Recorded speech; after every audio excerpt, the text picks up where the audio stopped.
महात्मा गांधी का जीवन परिचय। महात्मा गांधी भारतीय इतिहास के एक ऐसे व्यक्ति हैं जिन्होंने देशहित के लिए अंतिम सांस तक लड़ाई लड़ी। वह आजादी के आंदोलन के एक ऐसे नेता थे जिन्होंने अहिंसा के मार्ग पर चलते हुए अंग्रेजी शासकों के नाक में दम कर दिया था। महात्मा गांधी को राष्ट्रपिता के नाम से भी संबोधित किया जाता है। उनकी सत्य और अहिंसा की विचारधारा से मार्टिन लूथर किंग और नेल्सन मंडेला भी काफी प्रभावित थे। महात्मा गांधी ने अफ्रीका में भी लगातार 21 वर्षों तक अन्याय और नस्ली भेद के खिलाफ अहिंसक रूप से संघर्ष किया, जो अंग्रेजों को अफ्रीका में ही नहीं बल्कि भारत में भी महंगा पड़ा। महात्मा गांधी का पूरा नाम मोहनदास करमचंद गांधी था। उनका जन्म 2 अक्टूबर 1869 को गुजरात के पोरबंदर में हुआ था। उनके पिता का नाम करमचंद्र गांधी था, जो ब्रिटिश राज के समय काठियावाड़ की एक छोटी सी रियासत के दीवान थे। महात्मा गांधी का विवाह महज 13 साल की उम्र में कस्तूरबा गांधी के साथ हो गया था।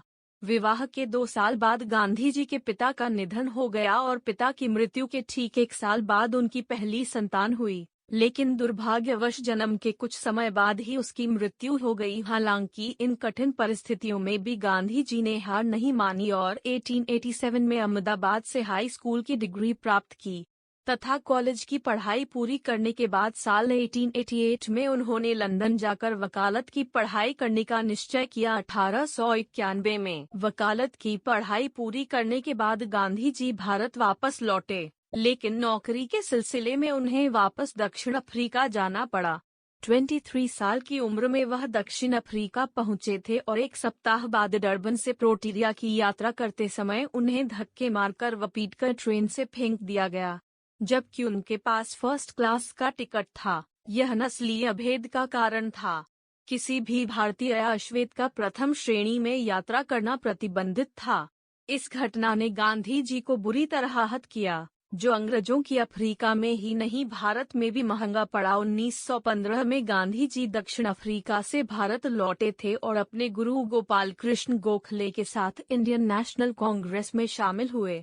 इस दौरान भारत गुलामी की जंजीरों से जकड़ा हुआ था और किसी एक ऐसे व्यक्ति की आवश्यकता थी जो स्वतंत्रता आंदोलन को एक नई दिशा दे सके। गोपाल कृष्ण गोखले ने उन्हें देश की नब्ज को समझने का सुझाव दिया। गांधी जी ने देश के हालात को समझने के लिए भारत भ्रमण की योजना बनाई, जिससे देश की नब्ज को जान सकें और लोगों से जुड़ सकें। उन्होंने असहयोग आंदोलन, सविनय अवज्ञा आंदोलन, भारत छोड़ो आंदोलन का भी नेतृत्व किया था। देश की स्वतंत्रता में गांधी जी के योगदान को शब्दों में नहीं मापा जा सकता।